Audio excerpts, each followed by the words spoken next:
Welcome to Cartoonist Kayfabe. My name is Ed Piskor. I'm Jim Rugg. We're going to be going down a dark rabbit hole, man, of the seedy underground Teenage Mutant Ninja Turtle bootleg comics of Japan. But first, gotta let you guys know that these videos are brought to you by the comic books that we make. Currently on the stands today, I have Red Room, The Antisocial Network, Red Room Trigger Warnings, trade paperbacks out there in the wild. Each of these books contains 4 complete stories, and I'm working on the last round of Red Room comics as we speak, but you can read them on my Patreon today. Jimmy has Hulk Grand Design Monster and Madness out on the stands in issue format, early 2023. Going to get that Treasury Edition release. Plain Janes is his big shoujo manga, and Street Angel Deadliest Girl Alive is back in print. You have no excuse not to get this comic. Support our comics and keep the channel rocking. Jimmy, no leads need to be buried, man. Was just in Japan on Manga Quest 2022 with Uncle Jeff Darrow, and came back with some bounty, you know. Around this time last year, we had Dave Cho, guest host on the show. We looked through Raphael comics, and I was talking about those, like, turtle porn doujinshis that were out there. He was like, well, did you buy some of them?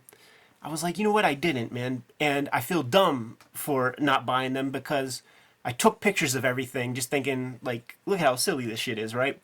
And looking at those pictures closer and seeing that they were like 200 yen.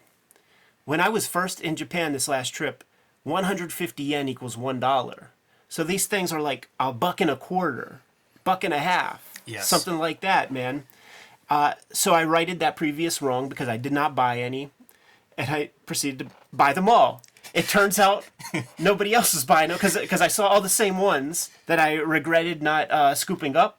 Got them all and more. It's so funny because I often will hit a comic shop and then regret not buying this or that, you know, pulling something out, and end up back there to right the wrong. Yeah. Not all the way around the world. It's an interesting thing. Like, how do we unpack this, man? Japan. Let me do just real quick doujinshi. Sure. It means amateur press. Yes. You know, so it's often like, I think of it as like associated with something like bootlegs or, you know, sort of going around copyright in the case of doing Turtles or doing Batman or Spider-Man or any of these things. But it's just the amateur press. It just means that it's essentially self-publishing. It is. Like, doujin means something like same or like like-minded. So the idea is that you are putting your efforts together to share something with like-minded people. There's a lot of gray area in Japan in terms of the law. So you cannot buy these books. They're not for purchase. They're copywritten by Viacom at this point. They own the trademarks and all that. But you can give money to the creator of these doujinshi for the printing. You know, there's some pretty good production values to this, man. And, you know, you don't see a price on here, but when you go to the shows, there will be a price on it. And that's where you would get these things, at these big comic conventions. These kind in particular, where they're using existing properties. It's the biggest comic conventions in the world. It's called Comiket. It's so big, they can't even bring it about just like one time per year. It happens twice. And every single day, there's so many contributors to it that if you go like all 3-4 days of the show, there's different exhibitors each of those days also. We're talking nearly 700,000 people coming through this show between the people who are behind the tables and the people who are coming to buy stuff. Say that number again. 700,000. Unbelievable. 3x San Diego Comic-Con. Right. 3 times the amount of people. And they're not coming there to see Akira Toriyama or any of the most famous mangaka. They're coming to basically see a bunch of people's gay sex, porn comics based on their favorite properties. Because by and large, that's what all of these are.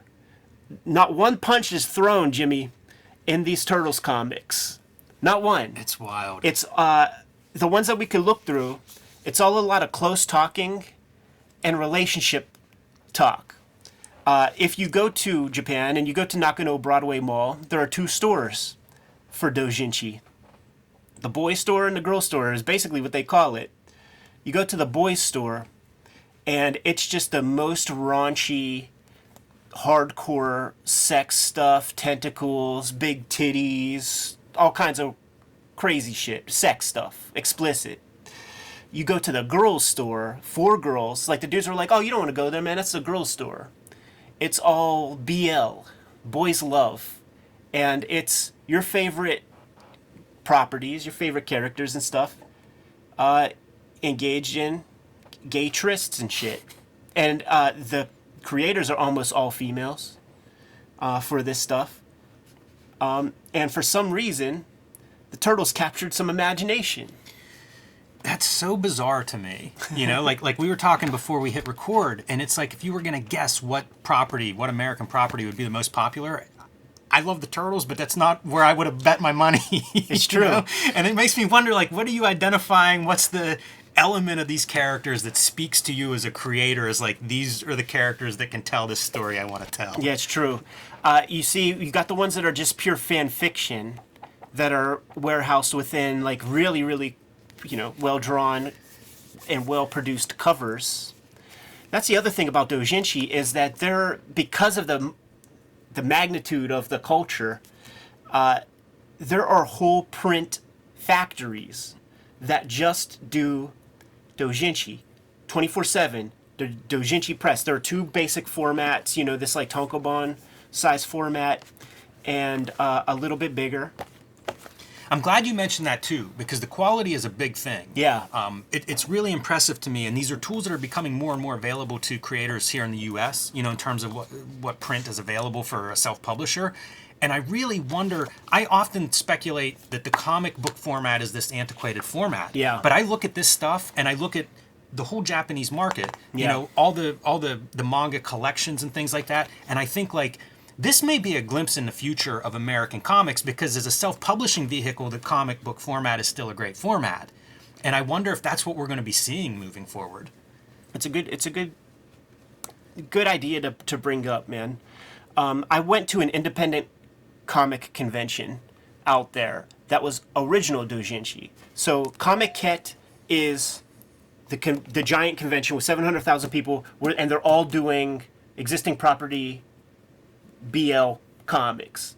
I went to a place that's like SPX or TCAF or Ape that is at the Tokyo Big Site. Imagine two Heroes Cons on top of each other, because it's a two-floored expo center completely filled, and it's more than 25,000 people. That's more than Heroes Con or Baltimore Comic Con or those places, and it's all just amateur stuff. It blew my mind, Jimmy, and I brought it up to my friends who helped me, like, navigate through the con and stuff, and they were like, but don't you see, like, it's not that they take it for granted, it's just their culture. It's a drawing heavy culture, always has been, before Hokusai. And my guys were like, they put it in such great perspective. Shouts to Aki, who put it this way, where he's like, Ed, like, you, back home, like, the strength of a culture, the strength of a medium, sort of hinges on the amateur participation. Think about when you were a little kid, you had T-ball and Little League and Pony League, high school baseball, college baseball, bush leagues, A through AAA, and then you have the big leagues. Like, we have that with our comics. We have our rookie amateur participation, and it's massive. And when you have that sort of giant of a pool of talent, because that's the other thing, all these motherfuckers, when I went to this independent show, everybody was professional. Every single piece was professional. It might be as professional as, like, the guys who do those off-brand, like, licensed comics here, where it's, like, professional, but it's, like, not that interesting. But they all have the chops. And a lot of those people don't even want to participate any further. They just do their doujinshi or whatever. But they all got the talent, and it's a big pool of people to choose from to make those, giant hit comics. Never a punch is thrown in these comics, Jimmy. Never a punch is thrown. Also, brings me back to my original question, why the Turtles? Yeah. If punching isn't a big part of it. Yes. Even less clear why this is the right subject. Their comics culture is so gigantic, they don't even look twice at our comics culture, whenever they are doing their versions of the American properties, like I have over here, I have some Watchmen, I have some Deadpool. They don't know who Rob Liefeld is. They know who Ryan Reynolds is. You know, the Watchmen shit, they don't know Alan Moore stuff. It's when they draw the comedian getting sodomized by Night Owl, it's the guy who plays the comedian in the movie. You know what I'm saying? It don't look like Dave Gibbons' art. But a lot of romance. Boy, the printing is really nice. Yes. When I went to this Indie Fest, Jimmy, and we're going to do a video about the independent comic book convention that I went to. Right, that's hard, right? That's even like fluorescent ink, maybe. Oh yeah, definitely, man. And wow. I don't think any of these are, but I got some. Maybe this is risograph, but there are risograph doujinshis and stuff out there. Wow, I really like the drawing in a lot of these. Yeah. Too. But their inspiration is not the comics whatsoever. It's the movies, you know, like you'll see like Michael Bay ones. That's mildly strange to me, the Michael Bay part, but not being the comics makes total sense when you think of how many iterations of Turtles have like invaded the globe. Right. And you know what? You frame it that way and suddenly the Turtles makes more sense. Because how many cartoon series have there been? How many toys? How many video games? See, here's like that Michael Bay type shit. Yeah, that totally. And I some also stuff like is seeing that incredibly variety of styles too. Yeah. You know, like cover and interiors. Like, man, you talk about chops. Like, it's very high professional. level. Yeah, it's totally professional. You know what? I thought we almost got a punch, but no, it's just some bondage and was it Shabari bondage, something like that? Amazing. It does make a lot more sense to me now that I think about it, though, and it's funny to think of the Turtles through the reverse lens of where Marvel DC characters are today. Right. Like, the Turtles were the blueprint for that. It's you know, true. they exploited the hell out of them in all the different media they possibly could. Yeah, and the best of Japanese comics does that too. You know, like over there, like Jeff Darrow hooked me up with a Kinnikuman eyeglasses holder. Right. Like super licensed. You know, the big popular stuff gets the full treatment, the tent poles that Todd McFarlane pointed out, man. When he formed Image, he's like, I want the comic, I want a cartoon, I want action figures, and I want a movie. There are different styles in manga, of course, and a lot of what I'm seeing in these, they look like it's the work of one person rather than, you know, a team of assistants, and by that, it's a little more minimal. Yeah. But I think there's a lot to take from that. You know, like all of this stuff that we look at, I'm trying to steal for myself. Yeah. And that's one of the takeaways I see in this stuff. Of all of these doujinshis that I grabbed, this one feels like they might have actually seen the comic in a way, because look, that's duotone. That's a choice of, it's not real duotone, you know, it's kayfabe duotone, but it's still the lines that you would get in the Mirage comics. So I wonder if, you know, this person saw the actual comic books at one point or another. I'm a fan of this, the line, half toning, and it's simple to do in Photoshop or whatever.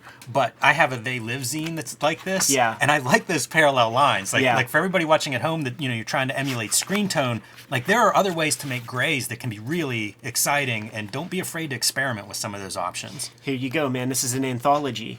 So you have the guys who even look kind of like almost like Archie, the Archie comics. That's incredible to think about. Yeah, they really do, especially whenever you see like some of the non-turtle characters. Yeah. And all the covers, like, see, they figured that part out about the American kind of comic book trade, is they really go all out with the cover production. When I went to this independent festival, Jimmy, out in the main concourse, all the major doujinshi printers were there represented in giant booths, like away from like the commerce of the mangakas, and they had whole like giant table areas that you walk through and you could check out sample doujinshis showcasing all of their production values, so you could like, oh man, so that that's you could, awesome. Jimmy, it was the most mind-blowing thing. We're gonna have to do a video about the Independent Fest, because it needs to be a template for how American comic conventions are laid out. Yeah, that's just a little piece of what I saw at this festival. I see the back of that has like fan book or fan art written on it, and I'm sitting here trying to figure out like my analogy, like all fan art is doujinshi, but not all doujinshi is fan art. Interesting. Right? Because like you can do amateur, you can do original doujinshi. Right. Yes. And in fact, like at the independent joint, which we'll talk about more in that video, there are manga that were pretty popular, say in the 70s, that actually never got a tankobon format, right? So people will make doujinshi. They will clip out from those magazines those strips, and they will make doujinshi of those comics that you wouldn't have those collections otherwise. I think you're setting me up. Yeah? Because I made my own of exactly that. Oh, that's Jamie so sick. Hewlett's Fireball. We look at a video on this, but there is no collection of Fireball by Jamie Hewlett, so I made my own book because I wanted it to exist. I'm not manufacturing these, of course. Very, very difficult to do the hand done hardbound, but it's what you're describing. Yeah. It's just they're doing it on a scale of like, let's get fans involved in this. It's true. And I love the fan art stuff too. I mentioned that a lot. That's fucking sick, as dude. being an interest of mine, and you see that crossover. By the way, that's a doujinshi you made. Yeah, exactly. That's part of what having this conversation makes me think about. Leatherhead, see, that's a deep cut. It's very. I find this stuff so inspiring. Yes. This is one more of those, like, the rules that we grow up with, they just don't, a lot of them aren't hard rules. Yeah.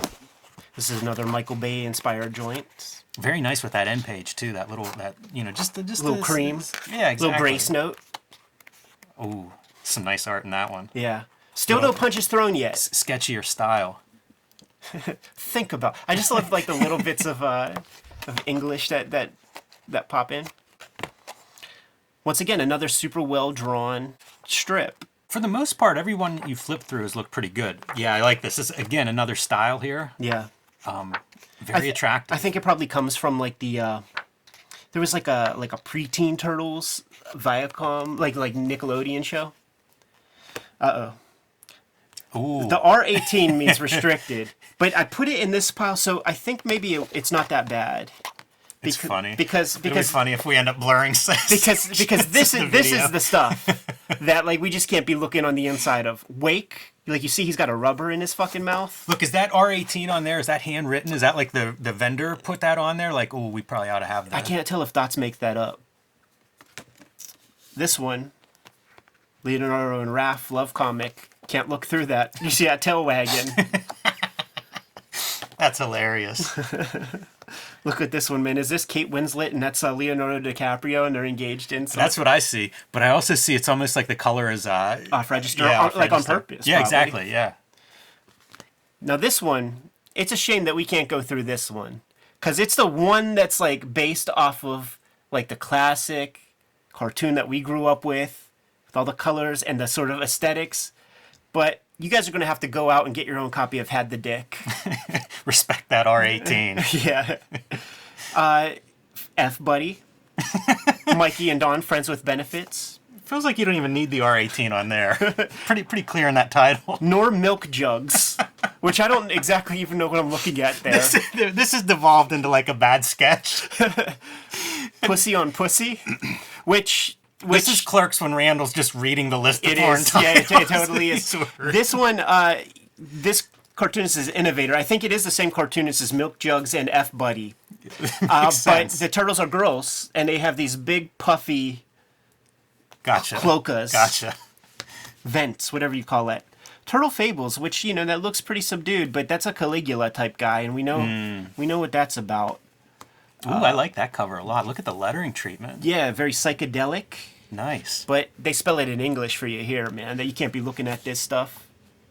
I'll check that one out off the air. Bad Boy Donnie.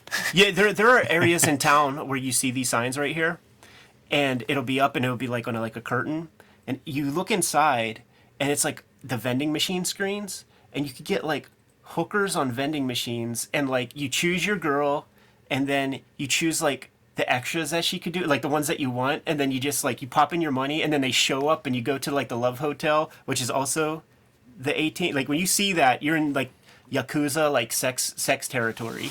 Wow. Candy Ice. I like the typography there too, like just a magic marker for your lettering, for your title lettering. Not That's much pretty different neat. than the Hip Hop Family Tree Free Comic Book Day issue 1, man. But that was a digression.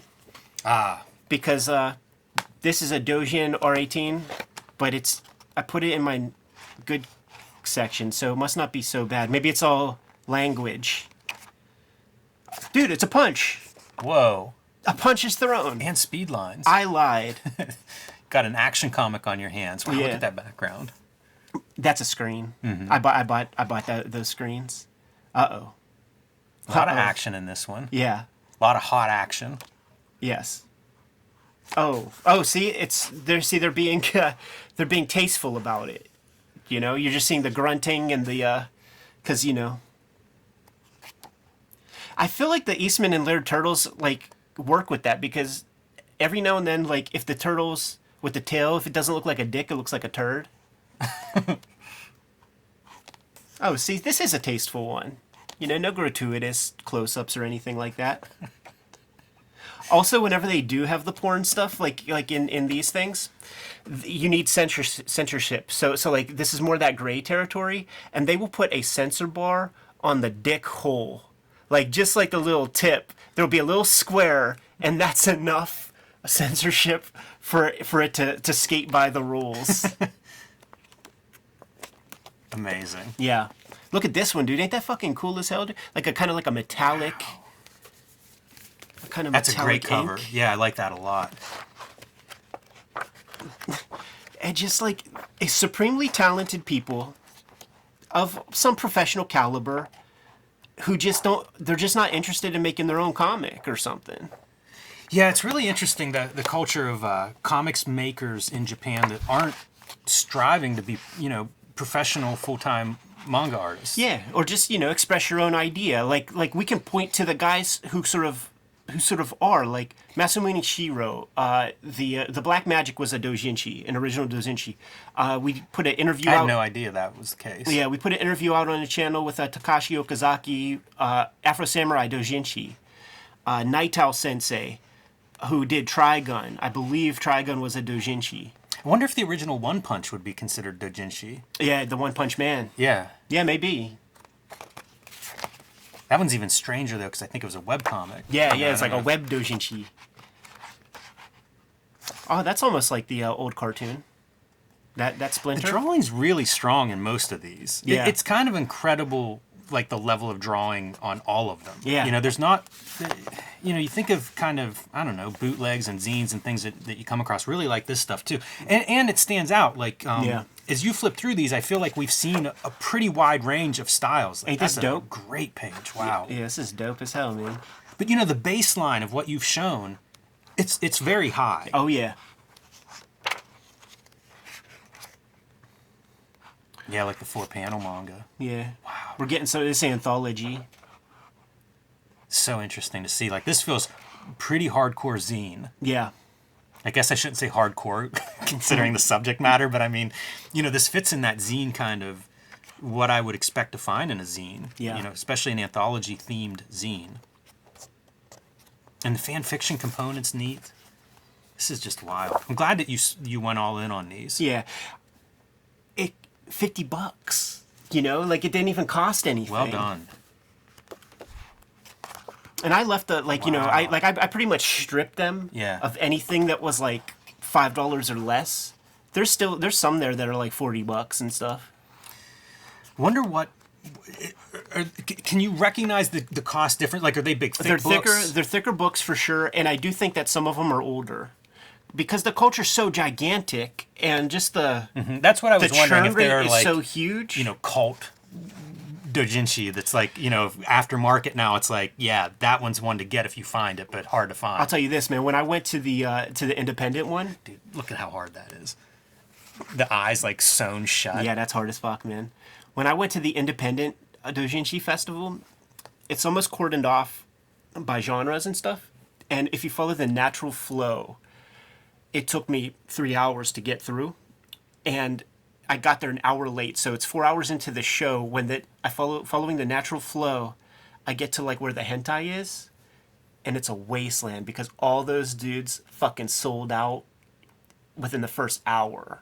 Wow. So what you do is you just leave. Like you close up your chair, you put your chair on top of the table, and in that smattering of that wasteland is like one or two guys who are sitting there peddling their doujinshis, and I wouldn't even go down there to look because even in Gen Pop, there would be some like weird pornish stuff, and it would be like babies, and they're just like super like, and not even in hentai.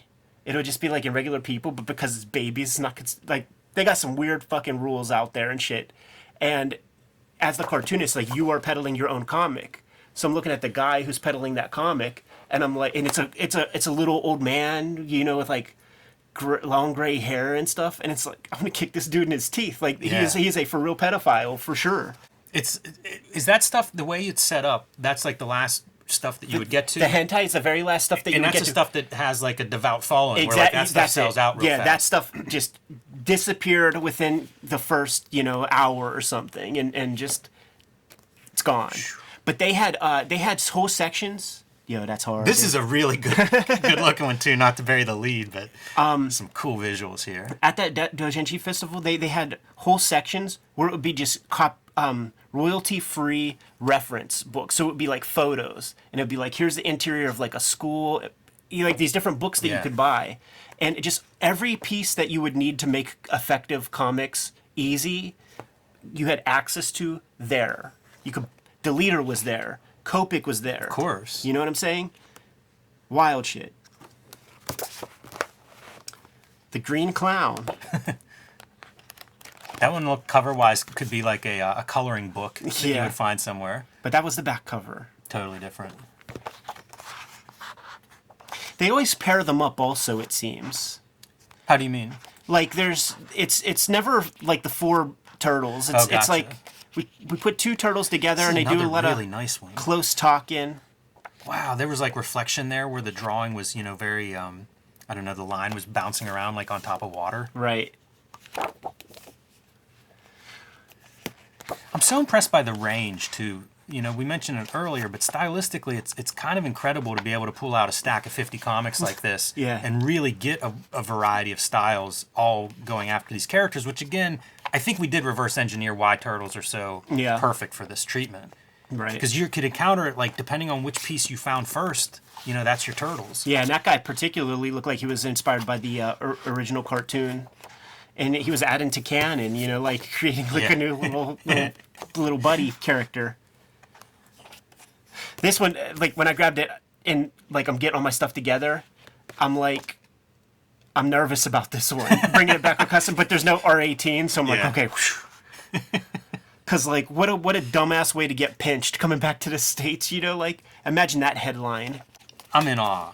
I really am. Right? And this is just the turtle stuff. This ain't the Winter Soldier section, or the Batman section where, like, pick your poison. Do you want him fucking Joker, Commissioner Gordon?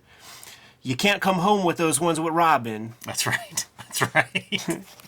This is great. Like, you open this one up and we get tan paper, and it's like, oh yeah, everything we've been looking at, white paper. Yeah. As soon as you see it, it makes perfect sense, but it wasn't like I'm anticipating, like, oh yeah, people should do different paper types, and of course they should. It's so creative to have the stack of these to look at and see, like, how are people making their own versions. It's true, man. And when you look at a gang of them like this, it works like the Mirage comics. Look at how hard of a drawing that is, dude. Totally. Because you would get like a Mark Martin issue, and then you would get, Tom McQueenie and Rich Hedden, and then you would get Michael Zulli, and just all these different styles. I think it's the first time I saw Shredder in one of these shits.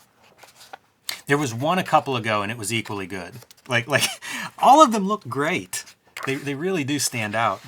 A lot of spotting of blacks here. Yeah, I like the blacks. The shadows in this one are really, really great. Very effective. Oh, dude. We had the death of a turtle. Spoiler. Oh, man. Nostalgia. The perfect name for this one. For this whole stack of comics. That's it. Yeah, there's a lot to take away from this, man. This is a maker video. It is. And look at that. Now colored ink. Yeah, you know what I mean? Like, I feel like as we've gone through this stack, we've seen, like, this is everything you could do to a comic. Right. It's brilliant. Finally got some foots in there. Oh, yeah. And a lot of action. or at least speed lines. Beautiful. I love that like this has been spaced out well to get the blue ink in this. And really pops. I feel like before embarking on Manga Quest 2022, Jimmy, we got a different bootleg from people like almost every week. And I encourage that, man, because the companies are failing us. There are things that we want to see, and there are accomplished people out there who have skills. Say, at this level, like make your favorite Spider-Man comic, make your favorite Batman comic, send it to us. Send it to us. We're still waiting on you guys to make the great Death of Superman comic. That thing's coming. We bring that up, man, and you just know inside of a year, maybe after a year, it's going to show up at the Kayfabe P.O. box, and we're going to do a giant episode about it, and it's going to right the wrongs of Dan Jurgens and company. Yeah, I used to think like with social media, like fan art was a way to goose numbers. Yeah. And I still believe that. Oh, so, totally. Depending what you want to do, like if you're into one of these properties, man, bootlegging, why not? All right, man. There's my quick sampling of the TMNT Doujinshis. Send us your TMNT Doujinshis, and what I'm going to do right now, Jimmy, is just the most provocative, crazy images. That's a really good cover. To throw down as our video thumbnail. Yes. Pussy on pussy. You need milk jugs. Jeez. You need F buddy. You need have the dick. I don't know whether this may backfire or not. Right. That one right there is the centerpiece. That'll do the trick. That's ridiculous. Yeah.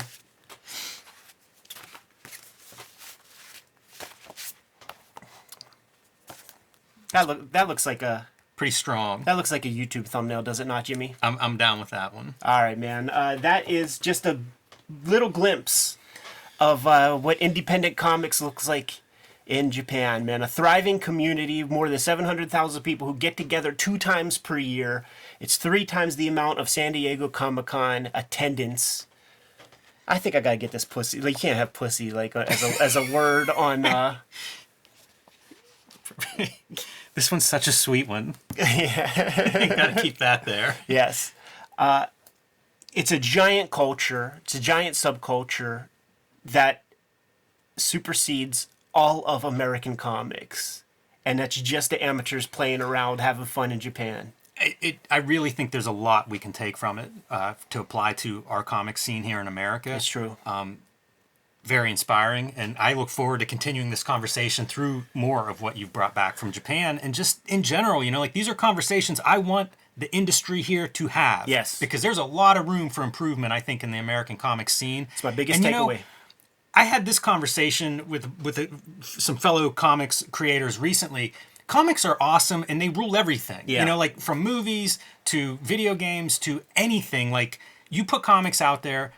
Advertising in the 30s and 40s. Once they started doing comic strips, that was it. That was all you could do because it became so popular. Like, there's a history of comics being so successful, and the fact that we have these ups and downs in our own domestic industry, we're doing stuff wrong. Like, let's look at some of the models that are different, that have success, that have proven track records, and let's try to see what we can apply here in the American comic scene. Well said, man. Not the last doujinshis we're going to be looking at, and just got to give you guys that clear sort of insight into some of the things that I saw out there in the land of the rising sun.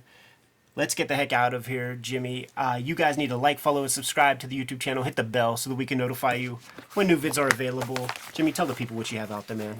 Street Angel Deadliest Girl Live is back in print from Image Comics, so you can get that everywhere now if you missed out on the first go-round. Plain Jane's also in print. Pick that one up about high school art students rebelling against their high school, I suppose.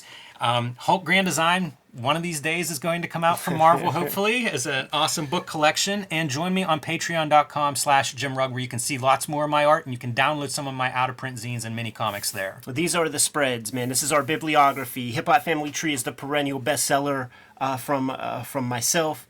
Red Room Trigger Warnings, Red Room The Antisocial Network, and if you're lucky, man, you might find a copy of WYSIWYG floating around, X-Men Grand Design. These are our books. Buy our books. Support our channel. Jimmy, tell the people what else we have out there. Subscribe to the Cartoonist Kayfabe newsletter at the links below this video. You can also find Cartoonist Kayfabe t-shirts, merchandise, cups, all kinds of stuff at our spread shop, also in the links below this video. Another great way to support the Cartoonist Kayfabe channel, given those marching orders will be on our way. Read more manga, make more comics.